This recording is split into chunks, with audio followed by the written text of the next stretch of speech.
She thought he was just a poor crippled beggar. She fed him every day with her little food.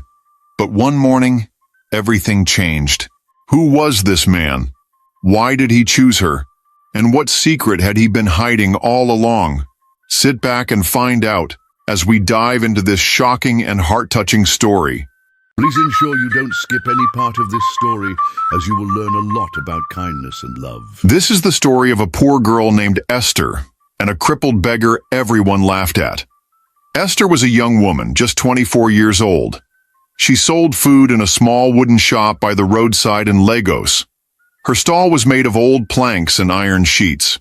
It stood under a big tree where many people came to eat. Esther didn't have much.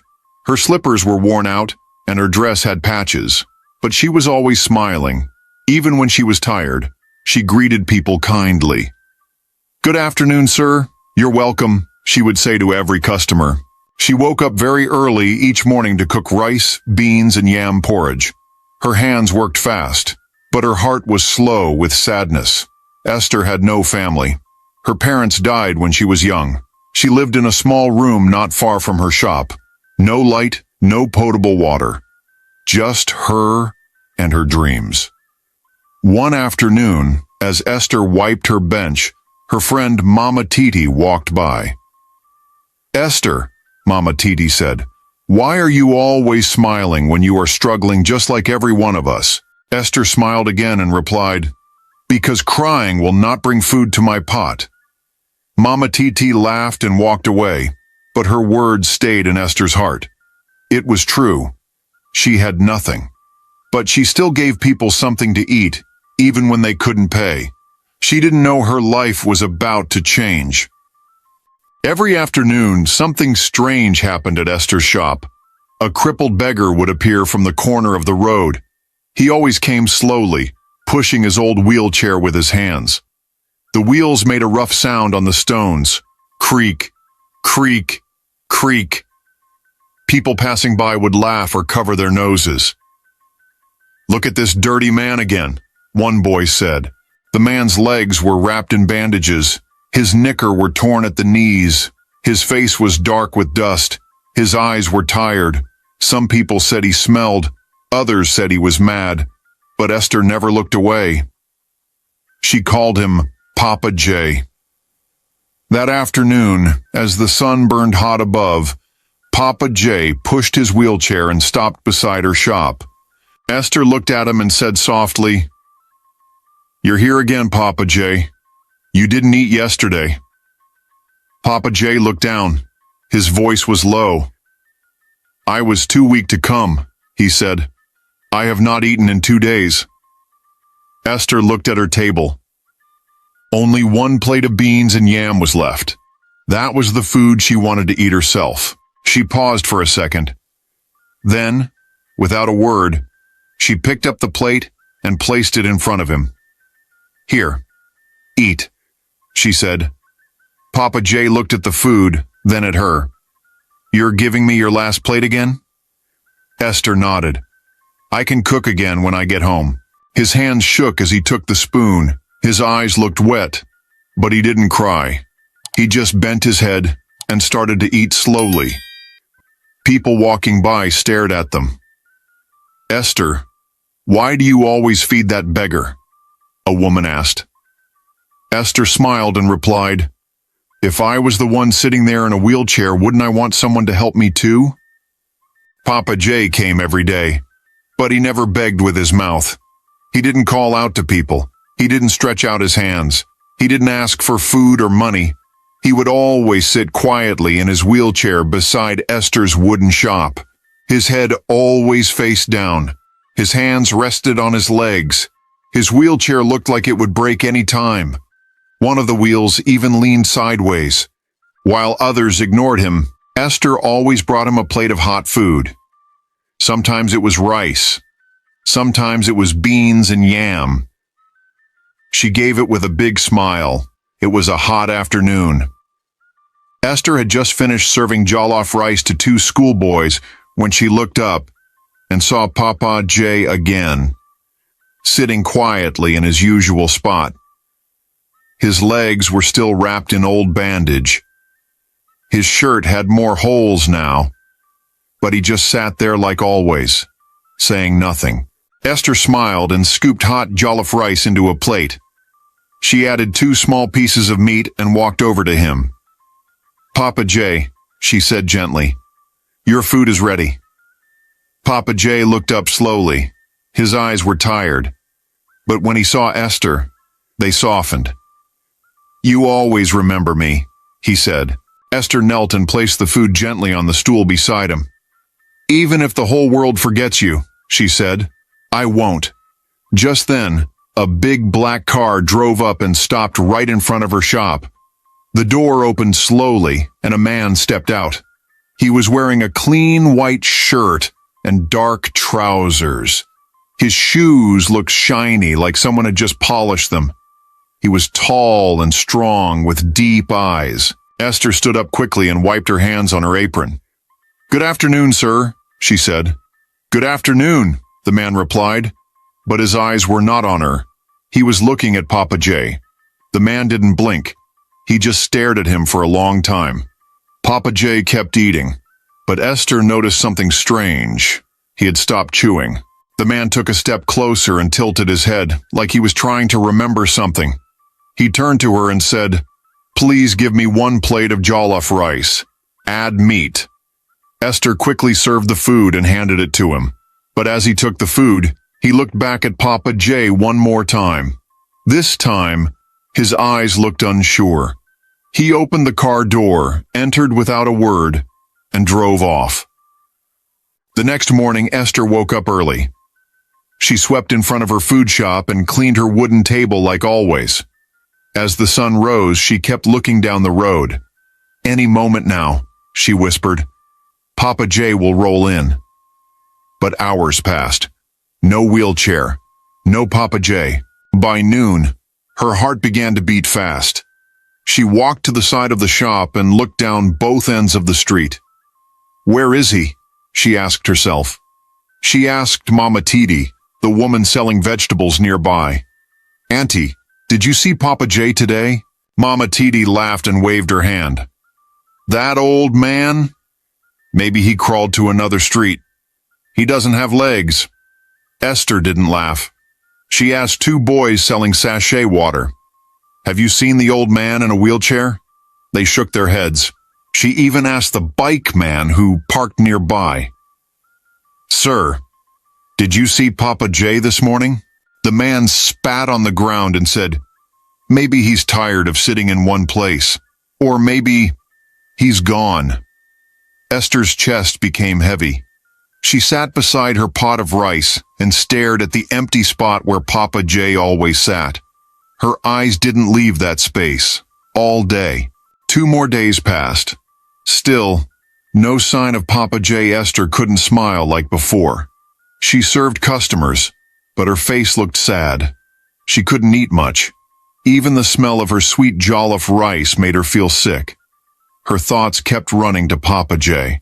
"Did something bad happen to him?" she said quietly. At night, she sat alone in her small room behind the shop. She held the last plate she served him with and looked at it. "Papa J never misses a day," she said softly. "Even when it rains, even when he's sick. So why now?" She stood up, opened her small window, and looked out into the dark street. A cold breeze entered the room. Her eyes filled with water. She wasn't just worried. She was scared. Something felt wrong. Very wrong. And deep inside her, she knew Papa J was not just missing. Something had happened. Something big. And maybe dangerous. It was the 4th day. Esther was sitting quietly in her shop. She was slicing onions and setting her table like she did every morning. Smoke rose from the fire as she boiled water for the rice. Just then, a black car stopped in front of her shop. A tall man came down. He was wearing a bright red cap. His shoes were shiny, and his clothes looked expensive. Esther had never seen him before. He didn't smile. He didn't greet her. He just walked up to her table and handed her a brown envelope. Esther looked at it, confused. What is this? She asked, holding the envelope with two hands. The man didn't answer. He just said, "Read it, and don't tell anyone." Then he turned and walked back into the car. Before Esther could say another word, the car drove away. She looked left. She looked right. Nobody else was watching. With shaking hands, she opened the envelope. Inside was one white paper. She opened the paper slowly. There were only a few words on it. "Come to Green Hill Hotel by 4 p.m. Don't tell anyone. From a friend." Esther stood still. Her mouth opened a little, but no words came out. Her hands began to shake. "Green Hill Hotel?" she said softly. "But I've never been to a hotel before." She looked at the paper again. Her heart was beating fast. Who sent this? What kind of friend? She looked down the road. The car was gone. She looked at the paper again. Esther held the envelope to her chest. She looked at the sky. It was cloudy, but she knew one thing for sure. She had to go. At exactly 3:30 p.m., Esther stood in front of her small shop. She looked at the lock in her hand, took a deep breath, and closed the wooden door. She turned the key twice. "God, please go with me," she whispered. She walked to the road and stopped a tricycle. "Green Hill Hotel," she told the driver. As they drove through the busy Lego street, Esther held the brown envelope tightly in her hand. Her heart was beating fast. She didn't know who sent the letter. She didn't know what would happen. But something inside her told her this was not an ordinary day. After some minutes, they reached the hotel gate. Esther looked up. The building was very tall, with windows that looked like glass. The walls were clean. The front door was big and shiny. Everything around her felt like a dream. Two security men stood by the gate. One of them wore dark glasses. He looked at Esther and stepped forward. "Good afternoon, madam," he said. "Who are you here to see?" Esther opened her mouth slowly. I got this letter," she said, showing him the paper. "It says I should come here. My name is Esther." The guard took the paper, looked at it, then smiled. "Oh, Esther, someone is waiting for you inside," he said. "You can go in." Right away, a man in a black suit came out from the glass door. He walked to Esther. He didn't say much. "Come with me, please," he said, and began walking back inside. Esther followed him. Her legs felt weak, but she kept moving. The man in black led her through a long hall. Then he stopped at a tall brown door. He turned to her and said, "Someone is waiting inside." Esther's heart beat louder. She looked at the door. Then she looked at the man. "Can I go in now?" she asked. The man nodded.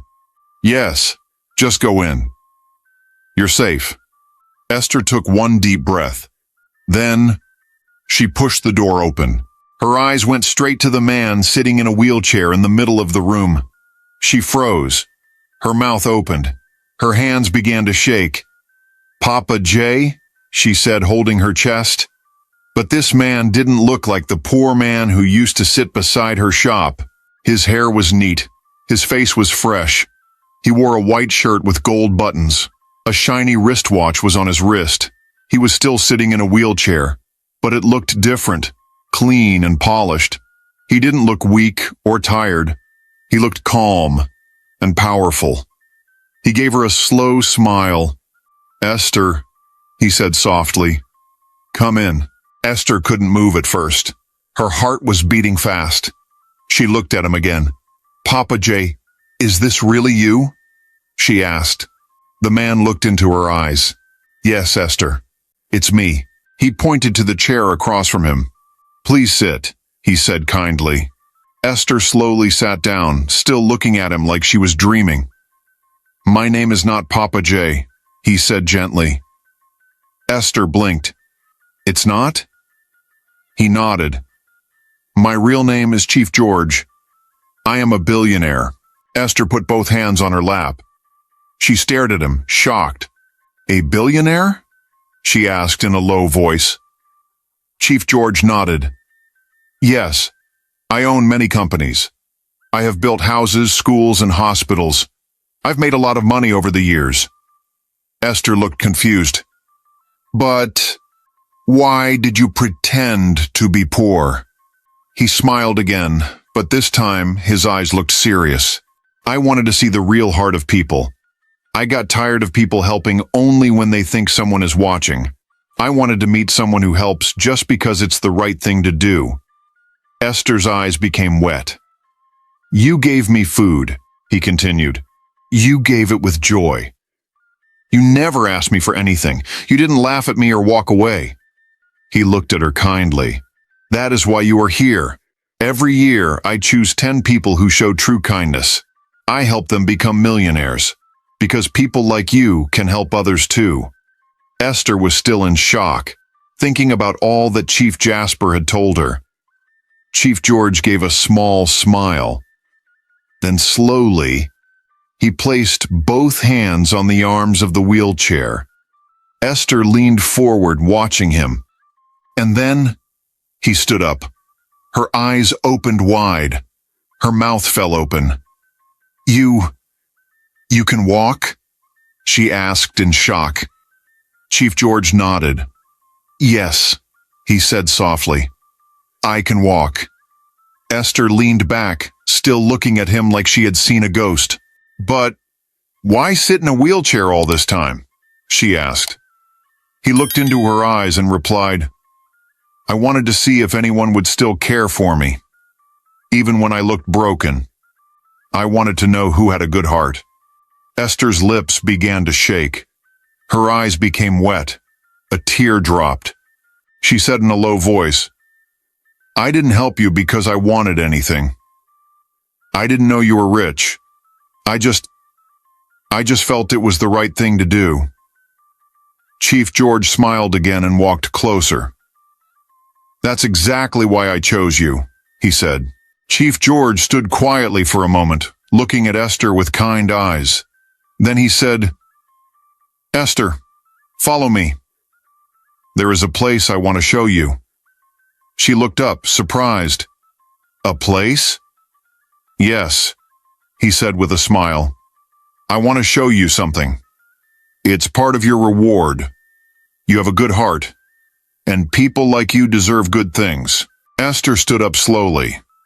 Okay, she said, her voice calm but unsure. Chief George turned and opened the door. Esther followed him. The hallway was quiet. 2 men in black suits were already waiting outside the door. They nodded at Chief George and walked behind them. Esther looked around. Everything still felt like a dream. When they stepped outside, her mouth opened wide. 5 big black SUVs were lined up in the car park. They looked shiny like mirrors. Big men in black suits stood beside each one. Chief George walked straight to the first car.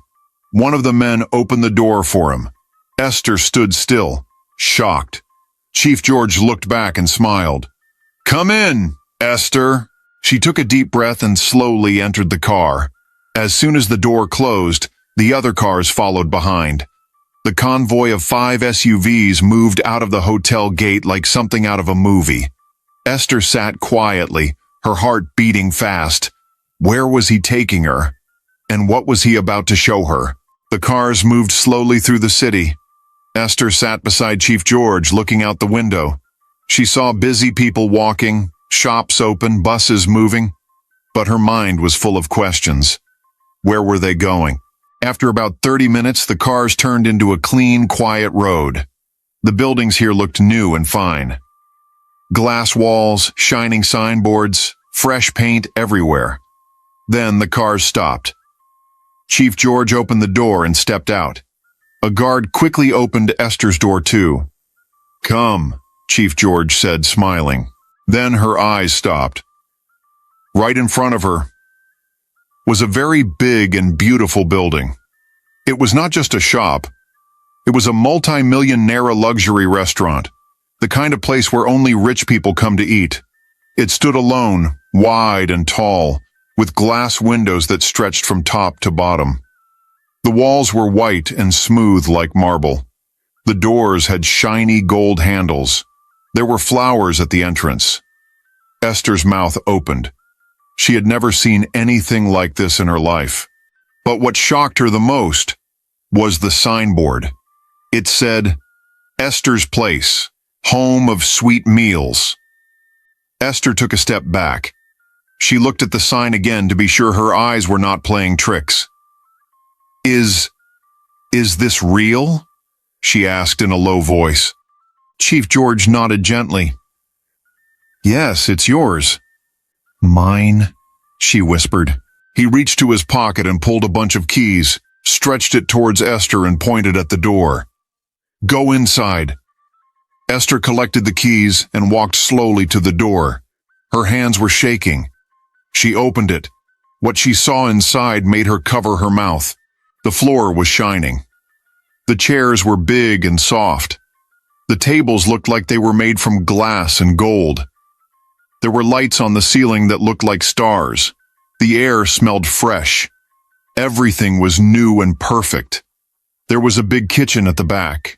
Inside, she saw gas cookers, clean pots, deep freezers, fridges, and even uniforms for workers. She turned slowly to look at Chief George. Her eyes were full of tears. You bought all this. For me? Chief George walked in and stood beside her. Yes, he said softly. You fed me with your small money when you had nothing. Now I want to give you a place where kings and queens will come to eat. You will never suffer again. Esther dropped to her knees. Her hands covered her face. She was crying, but they were happy tears. I don't know what to say, she said. You don't need to say anything, Chief George replied. Your kindness already spoke for you. From that day, Esther became the boss of a big food plaza in Lagos. It was not like her small roadside shop anymore. This place was grand. The floors were shiny. The walls had fine lights. The chairs were soft and clean. Music played softly in the background. People felt peace once they stepped in. She didn't cook anymore. She didn't serve food. Professional cooks handled the kitchen. They wore white coats and hats. Waiters wore fine uniforms and smiled as they served food. Esther just sat in her office upstairs. Her name was on the door. Her picture was on the wall. Everyone respected her. But even with all the money, comfort, and fame, she never forgot where she came from. She never forgot Papa J, and she never forgot how kindness changed her life. One morning, her manager walked into her office. Madam, he said, the food truck is ready. Esther stood up. Let's go, she said. Outside the restaurant, a big white van was waiting. On the side of the van was a name, Esther's Food Love, feeding the hungry. Esther had started a charity. Every week, her food trucks went around the city. They gave free food to poor people, under the bridges, near bus stops, around markets. People lined up with smiles. Some had no shoes. Some were children. Some were old men. Esther walked to each one and handed them warm food. She said, Eat well. You are not forgotten. One of her workers whispered, Madam, why do you do this? Esther looked up slowly. She touched her chest softly. Kindness brought me here, so I must send kindness out again. The worker nodded quietly, and as they all watched the people eat and smile, the sun shone gently on Esther's face. She looked up at the sky and whispered, Thank you, Chief George. Thank you for seeing me. Then she turned, walked back to the van, and drove off to feed the next street. Her life had changed forever, but her heart stayed the same.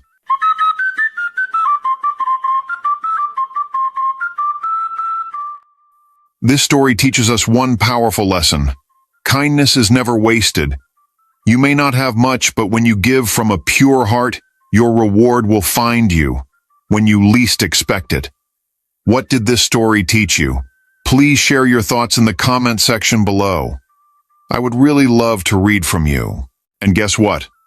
There's another very interesting story coming in a few days. So make sure you subscribe to my channel and turn on your notification bell so you'll be the first to know when it drops. If you enjoyed this story, please hit the like button and share it with your friends. Someone out there might need to hear it. Thank you so much for watching. I truly appreciate your time and support. See you in the next story.